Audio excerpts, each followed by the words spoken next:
Oke, hari ini kita bakal ngobrolin sesuatu yang keren banget, kisah Wali Songo, 9 wali yang benar-benar bentuk wajah Islam di Pulau Jawa. Ini tuh bukan sekedar pelajaran sejarah biasa ya, tapi ini semacam masterclass tentang gimana sebuah ide besar bisa menyatu dengan budaya yang udah mengakar kuat. Coba deh, kita mulai dengan satu pertanyaan. Bayangin sejenak, Anda punya sebuah gagasan baru, entah itu keyakinan, gerakan sosial, atau inovasi. Gimana cara ngenalinya ke masyarakat yang udah punya tradisi dan cara hidup yang sama selama ratusan tahun? Kira-kira bakal mulai dari mana? Nah, jawabannya seperti yang ditunjukin sama Wali Songo, ternyata bukan dengan paksaan atau menghapus budaya yang udah ada, sama sekali bukan. Justru sebaliknya. Mereka pakai pendekatan yang jauh lebih halus, lebih cerdas, lewat seni, kearifan lokal, dan yang paling penting, empati. Jadi, siapa sih sebenarnya sosok-sosok legendaris ini? Yuk, kita kenalan lebih dalam buat ngerti siapa mereka dan kenapa pengaruh mereka bisa sedahsyat itu.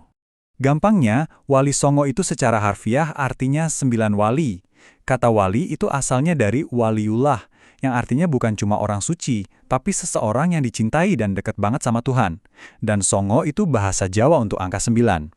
Jadi mereka ini semacam dewan para penyebar ajaran Islam di Nusantara pada masa itu.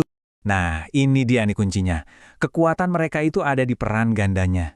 Di satu sisi, mereka adalah waliullah, pembimbing spiritual yang omongannya didengerin banget.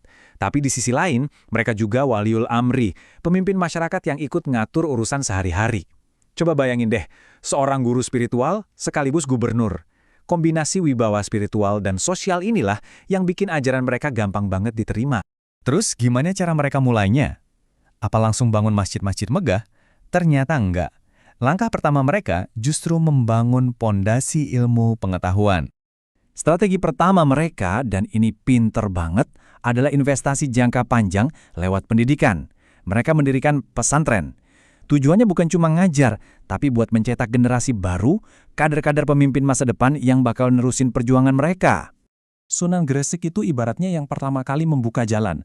Tapi Sunan Ampel. Nah, beliau ini yang membangun pusat pelatihannya dengan pesantren Ampel Denta. Tempat ini bukan sekolah biasa loh. Ini semacam kawah candra di muka yang ngelahirin banyak wali-wali hebat lainnya. Dari sinilah jaringan intelektual mereka mulai menyebar kemana-mana. Oke, setelah pondasi pendidikan kuat, Wali Songo lanjut ke strategi yang bisa dibilang paling jenius dan paling terkenal. Memenangkan hati masyarakat lewat budaya mereka sendiri. Mereka itu nggak datang terus bilang, budaya kalian salah, tinggalin. Nggak gitu. Justru mereka nanya, apa sih yang paling kalian suka? Jawabannya, wayang, musik gamelan, tembang-tembang puitis, bahkan permainan anak-anak. Semua itu mereka jadikan kendaraan buat nyampain ajaran Islam. Dan kalau kita ngomongin soal ahli strategi media di zaman itu, juaranya ya Sunan Kalijaga. Jadi Sunan Kalijaga ini lihat, orang Jawa suka banget sama wayang kulit yang ceritanya dari epos Hindu. Apa yang beliau lakuin? Dilarang sama sekali enggak. Beliau malah jadi dalang yang paling jago. Beliau masukin karakter-karakter baru yang bijaksana, kayak Punakawan, terus diselipin pesan-pesan tauhid di dalam cerita yang udah akrab di telinga masyarakat. Bener-bener jenius. Dan ini kerennya, pendekatannya nggak cuma buat orang dewasa. Sunan Giri, contohnya, beliau bikin permainan cublak-cublak suwong. Kelihatannya kan cuma mainan anak-anak biasa ya, tapi coba deh perhatiin liriknya. Itu filosofi yang dalam banget loh, tentang jangan cuma ngejar harta, tapi cari kebahagiaan sejati pakai hati nurani. Ajaran agama jadi bagian dari masa kecil yang seru. Musik itu kan ibarat detak jantungnya budaya Jawa ya. Nah, para wali ini jadi komponisnya. Sunan Bonang itu yang pertama kali menciptakan melodi gamelan atau gending. Terus ada Sunan Derajat, Kudus, sama Muria yang menggubah tembang-tembang Macapat, yang liriknya itu isinya ajaran tentang moral dan ketuhanan. Mereka secara harfiah menanamkan pesan Islam ke dalam soundtrack kehidupan masyarakat Jawa saat itu. Pengaruh Wali Songo nggak berhenti di seni dan budaya aja loh. Mereka juga aktif banget ikut membentuk tatanan sosial dan pemerintahan. Salah satu ajaran sosial yang paling terkenal itu datang dari Sunan Ampel, yaitu filosofi Molimo atau 5 larangan. Gampang banget ingatnya, karena semua larangannya dalam bahasa Jawa diawali kata mo, yang artinya jangan. Mau main itu jangan berjudi, mau ngombe jangan mabuk, mau maling jangan mencuri, mau madat jangan pakai candu, dan mau madon jangan berzina. Ini bukan sekedar aturan, tapi jadi kayak pilar etika buat membangun masyarakat yang sehat. Dan yang bikin salut itu, cara mereka menyeimbangkan ilmu agama yang tinggi sama kebutuhan masyarakat sehari-hari. Contohnya Sunan Kudus. Beliau ini dapat julukan Waliul Ilmi, sang wali pengetahuan, saking dalamnya ilmu beliau. Tapi apa, beliau cuma ngajar di mimbar aja? Enggak, beliau juga turun langsung ngajarin orang-orang keterampilan praktis, kayak jadi pandai besi atau bikin kerajinan. Pesannya jelas, iman itu harus sejalan sama kesejahteraan.